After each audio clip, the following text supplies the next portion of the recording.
5,000 টাকার 5 বছরের সুদ কত টাকা হবে যখন সুদের হার 5% হয়?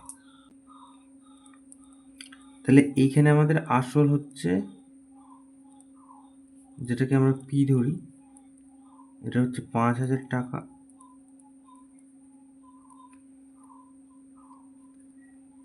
সুদের হার, যেটা আমরা ছোট হাতের আর ধরি, এটা হচ্ছে 5%, সময় হচ্ছে ছোট হাতের টি, এটা হচ্ছে 5 বছর। তাহলে আমাদের জিজ্ঞাসা করেছে সুদ কত,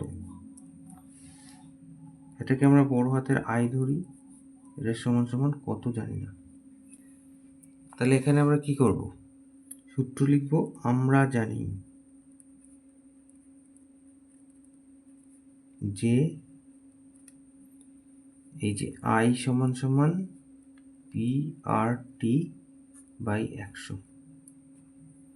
তাহলে আই মানে সুদ, তাহলে পি এর মান হচ্ছে 5,000, আর এর মান 5, আর এর মান 5, টি এর মানও 5,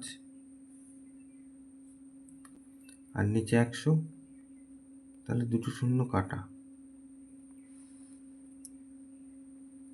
তাহলে এই যে 5 5 25 আর 5 25 125, আর এখানে একটা শূন্য আছে, তাহলে এই এত টাকা। তাহলে এই যে সরল সুদের অঙ্কগুলো আমরা এই সূত্র দিয়ে খুব সহজেই উত্তর পেয়ে যাব। তাহলে উত্তর পেয়ে গেলাম, অতএব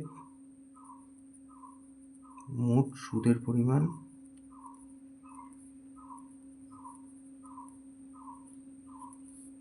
সমান সমান 1250 টাকা। এটা তাহলে উত্তর।